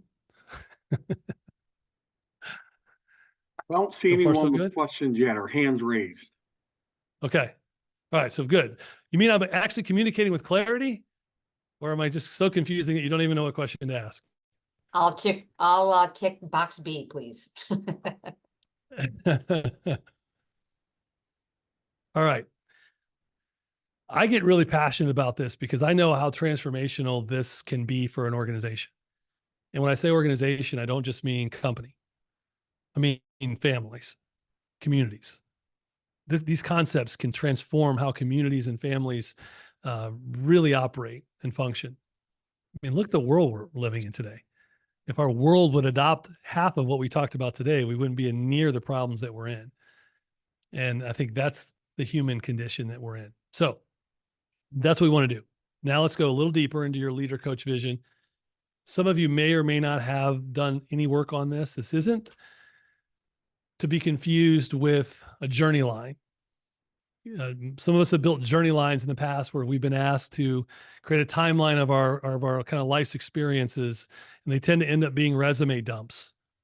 And as it turns out, nobody cares. They really don't. But they do care about your story. They do care about where you come from. They do care about your values. They do care about how those values were formed, who informed them the most. And they mostly care then about how you as a leader, your values translate into being a good, effective leader or coach. They do care about that. And the fastest way to deliver that is through your leader coach story. So on the screen, you'll see a link as well as a QR code. And I'd like you to go there. I'll give you a second, and you'll find a tool that you'll be able to download directly off of our website, which has a fillable PDF that we're going to go through. I'm going to give you just a second. And Sherry, if you wouldn't mind going ahead and doing that and making sure that everything works, that would be great.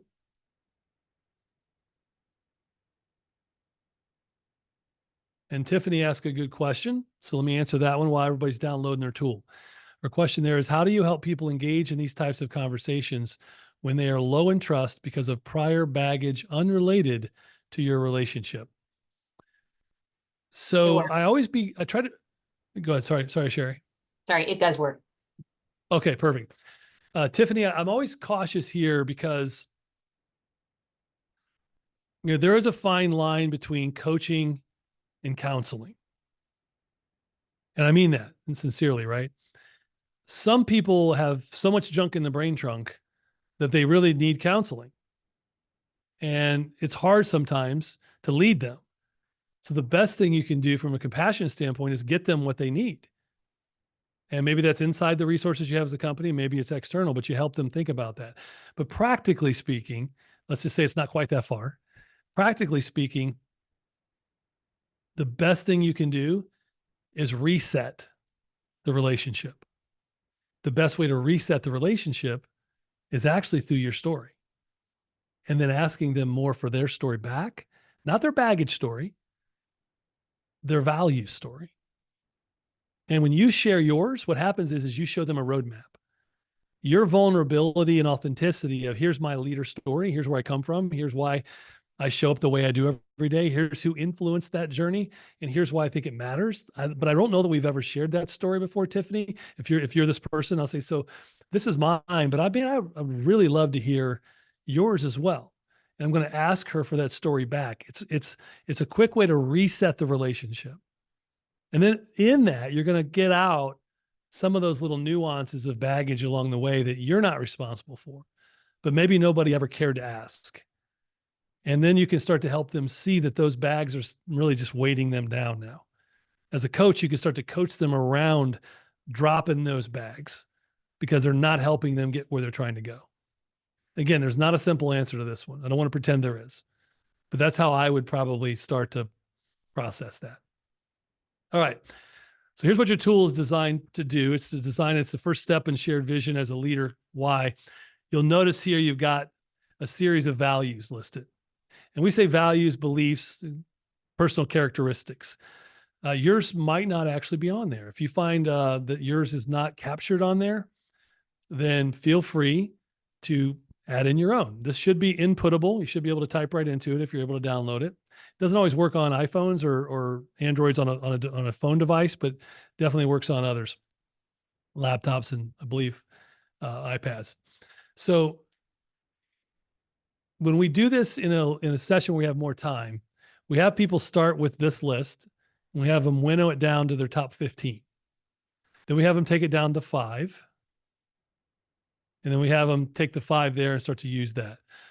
So it looks like some of you are able to download it. I see someone having a little bit of difficulty. Maybe try a different browser and maybe type the link in directly, www.braintrustgrowth.com/leader-y.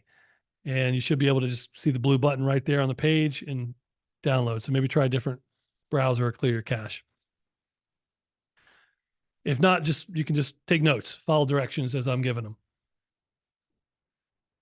Take a screen grab right here if you don't have the download tool, and you can just come off this list. Here's what I want you to think about on this tool. I don't want to sound morbid, but if the 2 or 3 people closest to you in your life had to get up and eulogize you, and they had to give 3 to 5 descriptors of who they believed you were at your essence and how you showed up every day, which of these characteristics do you think they would use to describe you? And almost more importantly, which do you hope they would use to describe you? It doesn't mean you're limited by these 3 to 5, by the way. It just means these are kind of your core. These are core essence of who you hoped to be every day. And you heard a little bit of mine at the beginning when I was sharing my Papaw story, right? He was my influence. He was my sage. He taught me lots of skills around resilience and hard work and around problem solving and around how to treat people. I called it the platinum rule, and family. Now I have other values. I have other beliefs and characteristics, but man, those are my core. It's core to my essence of who I am and that I hope people would say about me. And once you've diagnosed that, so take just a minute and think about it and type yours in. And if there's anybody who wants to be bold enough to put their 3 to 5 in the chat, let's see if we created any digital vulnerability today. And I'll wait for just a second before we keep moving.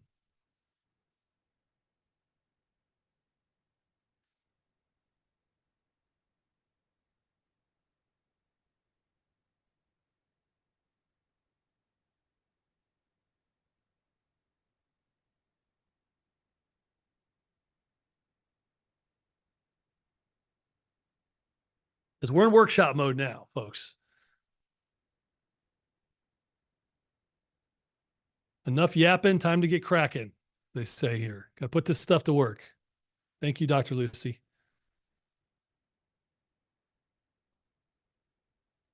Those are going to come in handy in a second.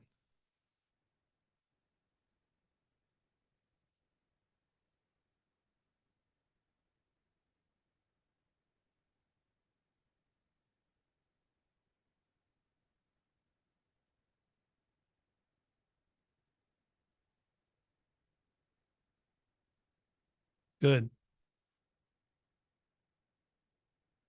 Isn't it interesting? We're seeing a lot of universal values here.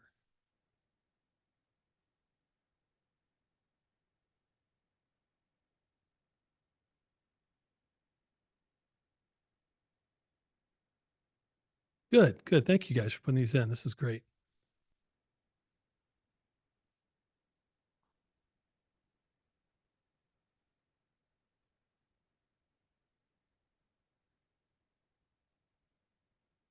Okay, as you continue to do that, let's move to the second page while you're doing that. Hopefully you've got those. If you don't, that's okay. Keep going along with it because they're going to play off now to page 2. As you scroll down on your document, and you can see on the screen, I'm putting it up as well. And I'm going to give you just a maybe 5 minutes on this one to get started. And I'm going to go on mute and come off camera and let you just take a minute to do this next page. This is what we call sages and stages. See, what we've learned is our values and personal characteristics are installed, if you will, instilled in us in that first phase of our life. And then they get revealed or reinforced in subsequent stages of our lives. And so what I want you to think about, and you might not have a perfect answer yet, but of the values that you're listing, the root of them, the spark, happened to you sometime between 0 and 18, 0 to 25, at most early in your first 2 stages. Who were the person or a couple of people that you think now looking back on it maybe had the most influence just through maybe your observation of those people in your life at instilling or installing those values? And then in your third stage, who's maybe a sage that came along the way that really maybe reinforced them, revealed them, gave you some new epiphanies as to why those were so important to you in your life. So just take 5 minutes and fill that section out. Do the self-reflection here. I think you might be surprised. Even if you come from a background that maybe wasn't the greatest, I think if you really reflect back on it, you'll find there were many people that came across your path that certainly meant well for you. And maybe you observed them in some of these. So take a minute, fill that section out, and I'll come back in 5 minutes and we'll pick it up from there.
Okay, I'm going to ask for anyone who wants to come off mute and tell us who they came up with and maybe what they discovered about this journey.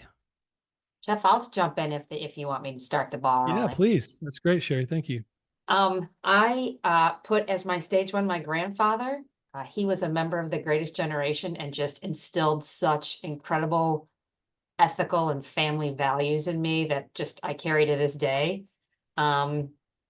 And he knew how to make somebody feel valued no matter what they brought to the room, which I always loved about him. My stage two was my college roommate, which, you know, is a peer influence, I guess.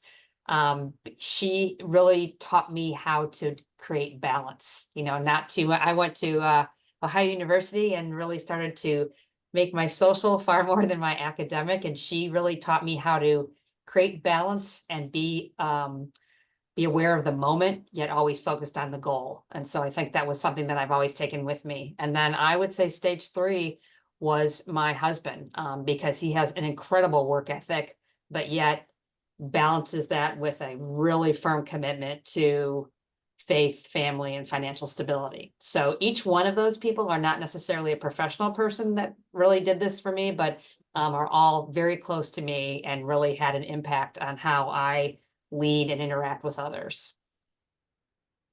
That's good. Great. Thank you.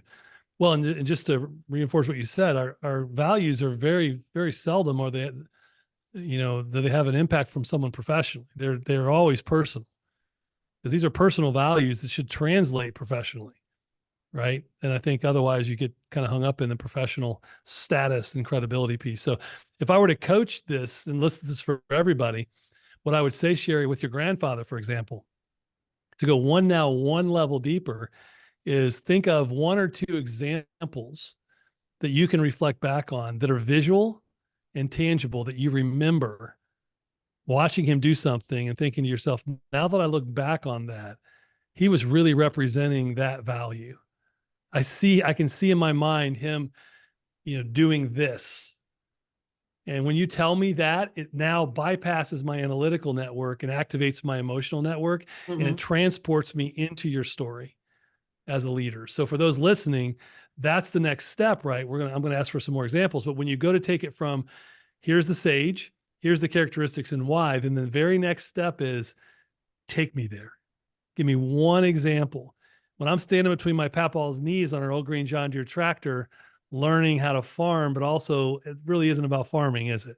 It's about being on the farm, learning how to problem solve, learning how to be resilient. I took you to the farm with me, and it just totally activates a different part of your brain. And it's not really a joke here at Brain Trust. I hear people once, twice, three times a week go, well, problem solvers rule the world. It's them saying it, not me, because we've adopted that value as a company, because it turned out that everybody has that value. We just happen to bring it to life through my story with my papaw. So who else would like to give a shot at what Sherry did there?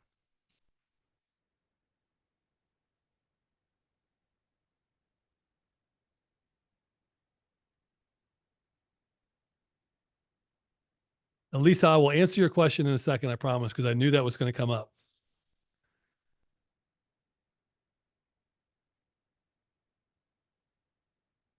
Anybody else want to do this? I mean, you're getting free coaching for crying out loud. This is what we do around here. This is a chance. It's an opportunity.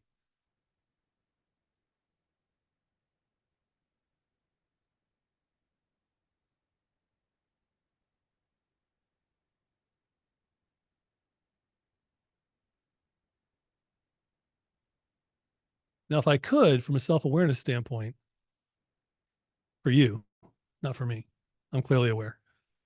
If I could help you recognize the risk your brain might perceive actually coming off mute and sharing this, all the way back to the chemistry, right? It's all the way back to how our brain works. It's real, it's tangible, it's palpable. And it happens every day in almost every situation. And even Sherry, as bold as she was, now obviously she's part of this, she represents this to Franklin. I guarantee you the minute she thought she was going to do that, she came off mute, she had a huge rush of adrenaline and cortisol. Because you can't resist that. You can't help it. You just have to learn how to manage it. And then once she got going, she was great, right? I mean, once you start doing it and you realize it's not the end of the world, But you know what, It Jeff, happens. to Lisa's point, I felt a great surge of positivity because I was thinking about positive influences. But to Elisa's question, I wasn't talking about something negative. So I wonder what that would do if I was thinking of their negative examples. Yeah, and I, without going into another 1 hour lecture on this topic of fixed mindset versus growth mindset, Dr. Carol Dweck did a great job in her research on that. If you've never read Dr. Carol Dweck's book on fixed versus growth mindset, I don't know if you're wired to be a fixed mindset versus growth mindset. And I also don't know if your background is one that was so traumatic that it was very difficult for you to come up and do that exercise.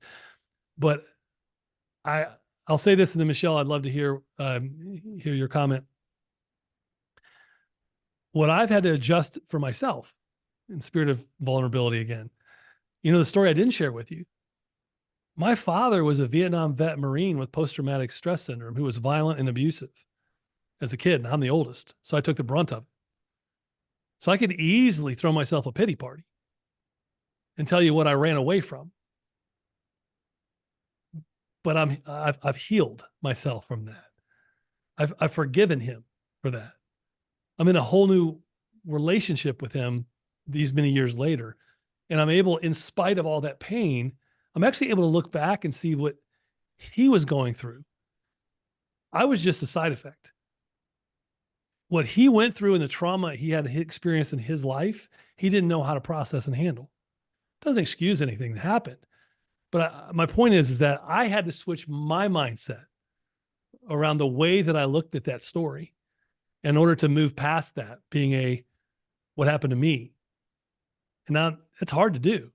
Yeah, of course I had Papal there and I had a positive example that I could pull from, but we all have positive examples. Even in a life of trauma, there's somebody along the line that gave us, even if it was someone we didn't even really know that well, that gave us a little bit of a positive example. Now, go ahead and answer the question directly, Lisa. I don't have a necessarily allergic reaction to people using what they didn't want to be like as they were growing up. All I'll tell you is what's difficult sometimes with that story is you become the hero of your own story to someone else, and it doesn't humble you. As a leader, it makes it look like you figured it out. And we want our leaders to recognize that they're human. So how you tell that story that way is a little bit trickier. You can certainly do it, but you got to really show some vulnerability in it to be able to make it not be about you solving the problem for yourself. Therefore, look at me, I'm all credible as a leader, right? That's the key. Whereas the other one is, boy, I already knew these people taught me these life lessons and I've picked these values up and here's how I'm just trying to walk them out every day. That's how I would answer that question, Elisa. You can use it. You just got to really get into the weeds on the vulnerability piece. So otherwise you come across as the hero. All right, Michelle, you had a question or a comment? Or your hand's up? Or you accidentally raised your hand? Or you raised your hand and I talked too long and now you're muted. Can someone help unmute Michelle?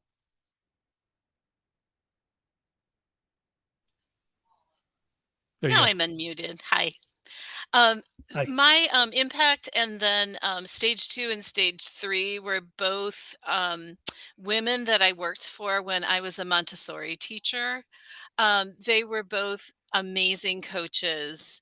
I can say that they were both very dedicated. Well, here's the words for the middle one, the impact 2. She was dedicated, kind, enthusiastic, committed. She was very wise.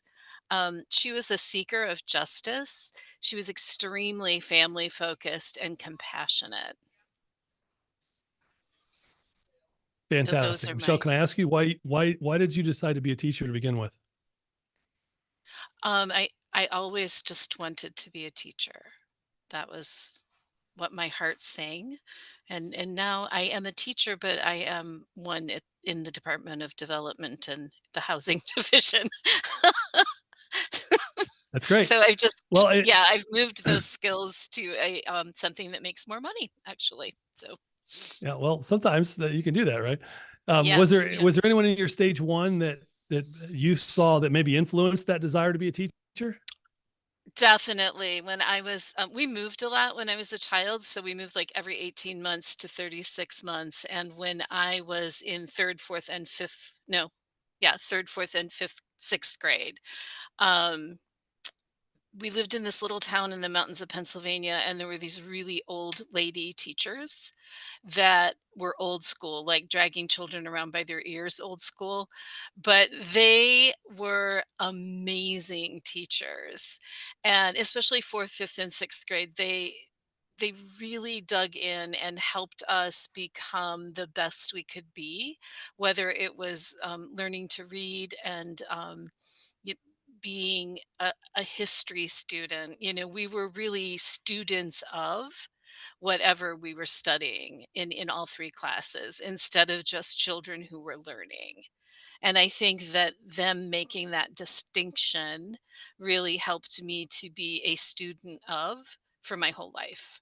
Like I'm working on my master's right now, and most people are getting ready to retire at this age. So, yeah. See what you've done there, and if we had more time, I would completely help you construct that in a way that was really powerful as a leader to connect those dots.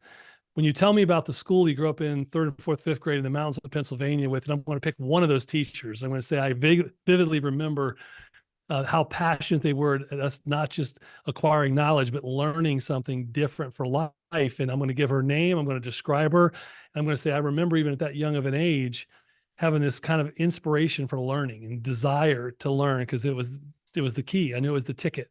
And then when I got to the Montessori school, this teacher, I watched her operate and take all of that and bring it into fruition, and how she demonstrated that for not only me in my life, but watching her do it with other students. That inspired me and motivated me. And that's why I'm such a lifelong learner. And now that I'm working here for the Department of Housing, it's not just about helping the people we serve. It's about how do I help create a culture where the people that work here want to continue to be lifelong learners so that we can help more people in the Department of Housing. That's really why I love to lead. So it's kind of where I come from. Now, I would do it different. I don't know all the details, but you get the idea, right? I'm just going to pull Yeah. that thread Thank you. through and then transfer it right over to why does that matter today to you as a leader? And what can I Great. expect from you if I'm on your team? Does that help? That's a good example. They already remuted you. Sorry, Michelle. I'm going to assume you said yes. So that's a good example of what I want you guys to think about and how you put this together. And now I would ask Michelle, I would ask Sherry, anyone who's gone through this, does your team or anyone you work with even know that story?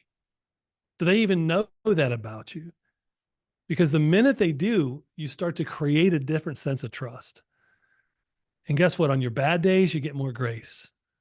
And on your good days, people, they rally behind you. I mean, it changes the dynamic, that leader vision statement. And that's where you're going to go last is the story, rather. The leader vision story then translates into, at some point, maybe if I click the right button, your story is why. And then it's kind of fun to come up with a leader vision statement, which kind of encapsulates that all into that, that tile on the wall. That's a little more transactional, but it's kind of fun to have one of those. And the story, though, is where the heart is. And once people know your heart, they know where your heart comes from, and they know why it matters to you as a leader, then it'll matter to them as a follower. And then I'll go with you anywhere. And again, all we're trying to do here at Brain Trust is help people do these things intentionally, that many of you probably have done intuitively, but didn't have a great mechanism to do it consistently, so you can supercharge the culture that you're in. Again, whether you're a peer-to-peer, individual contributor or not, this guide will help you do that. So, whoa. Sorry, I got a little ahead of myself. I'm going to show this last video. We'll take any final questions, and then we're going to wrap up. This is just a couple minutes. I want this to be your inspiration as you leave out today. When we're laying on our deathbed, you're not going to worry about how much money you had, how much power you had, how much prestige. You're going to see that was all game, that was all an illusion. The only thing that's going to matter is the impact you had on other people's lives. We are all on a separate journey. But the beautiful thing about our life here on this earth is at my funeral, they ain't going to talk about my success. They're going to talk about who Nick was and how Nick lived and how Nick loved and encouraged. Success is incredibly important, but even more important than success, it's having an impact. It's knowing you haven't walked the planet in vain. It's knowing that because you've been here, you've blessed lives, you've developed people, and you have made the world a better place. The effect you have on others is the most valuable currency there is. Everything you gain in life will rot and fall apart, and all that will be left of you is what was in your heart.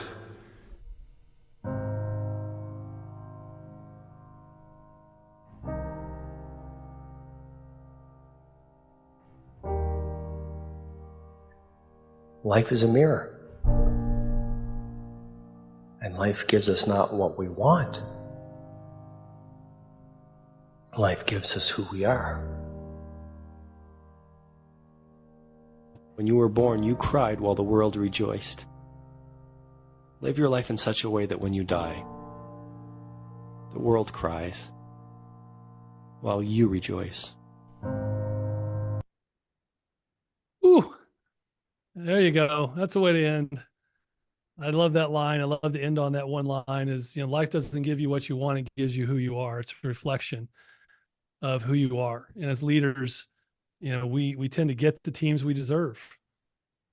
And are you the type of leader that's going to inspire, motivate by being transparent and vulnerable, create a culture of compassion through the way you communicate, even in the midst of all the stress cycles that our job is as leaders is to put out? Now, those of you who know, have seen me before, we have a podcast. It's really, really fun. We have lots of good guests on there. Neuroselling, the book, is out for the sales conversation, but we also have NeuroCoaching, which you guys just got a lot of content around that's in the book of NeuroCoaching, which is coming out in the next 3 months. So stay tuned and looking for that, and you'll get to go even more deep on these coaching conversations. So I'll pause there, and Sherry, you want to moderate any last few minutes? We have questions. If there are any, I'm happy to take them. Absolutely. And thank you for everybody while you're thinking about any last minute questions. Again, I want to remind you, when you get your survey that should be coming shortly after this is over, to fill that out. It helps us to understand if we're meeting your expectations and helps us to plan for future events.